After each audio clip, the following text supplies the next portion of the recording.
So students we were in level of organisation हम start करते हैं. सो लेवल ऑफ ऑर्गेनाइजेशन क्या है? मल्टीसेलुलर ऑर्गेनिजम्स में सेल हमेशा रिप्रेजेंट करता है lowest level of the organisation. जैसे आप यहाँ पिक्चर में देख रहे हैं, ये एक बेसिक स्ट्रक्चर है सेल का. उसके बाद लेवल ऑफ ऑर्गेनाइजेशन कैसे कंटिन्यू करता है?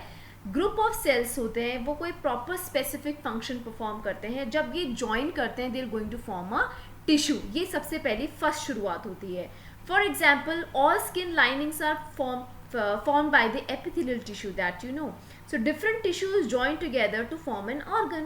So for example, like stomach, liver, pancreas, etc. Here, as you can see, that tissues, group of cells are called tissues, and they're going to form an organ. Okay. Every organ performs a specific function.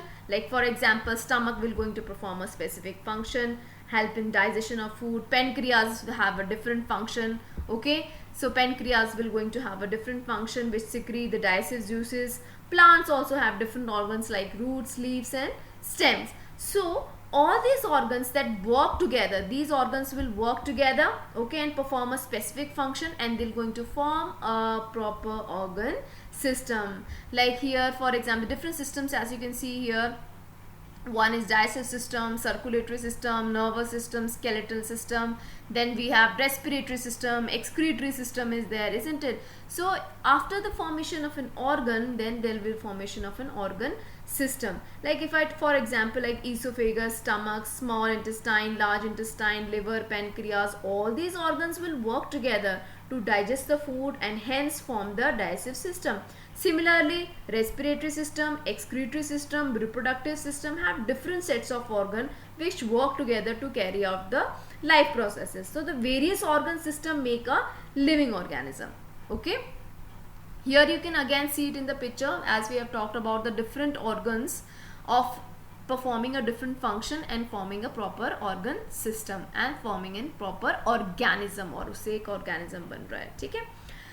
Now if you talk about shape of cells, so different organisms have different types of cells. Cells show variation in terms of their shapes and sizes. The shape and size of cells depend upon the specific function performed by the organism and does not depend upon the size of the organism. So some cells keep changing their shape, like for example amoeba and white blood cells. I'll show you in the next slide. Some cells are spherical, round, elongated, spindle shaped or branched.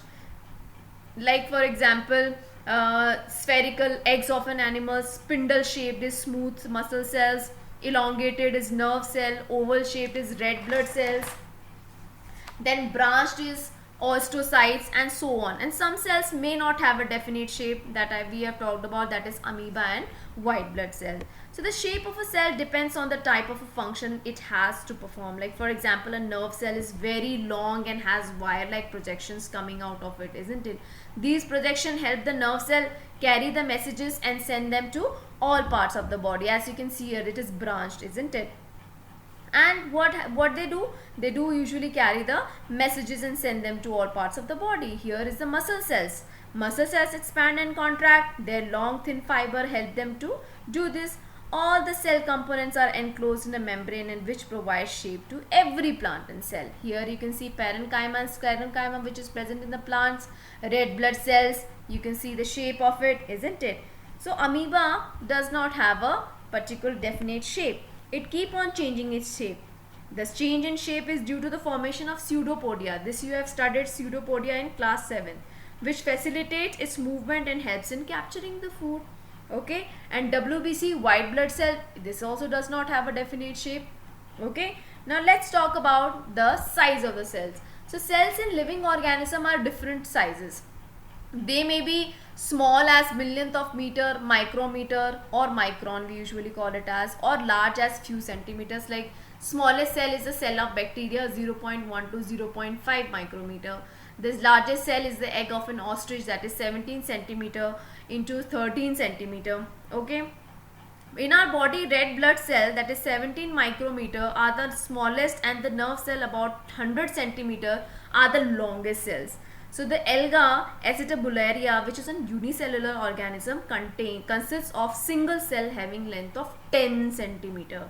So the size of the cells has no relation with the body size of an organism. The cells of very big animal, like for example if I talk about elephant, is not bigger than the cells of animal like rat. The size of the cell related to its function. Always remember this. For example, if I talk about the nerve cells of both rat and elephant are long and branched, which perform the same function, that is transmitting of messages.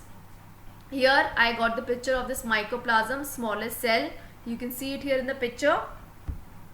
Okay, size of the cells, this also varies, like sperm cell you can see here, ovum cell, the size also varies, nerve cell as we have talked about. So the next topic we're going to continue, that is structure of the cell, later on, and that will be your part 2. Okay, and please do not forget to read your book, which is very important. Read your book also, and if you have any doubt, underline that, and I'm going to ask it through your Google Meet. Thank you, students.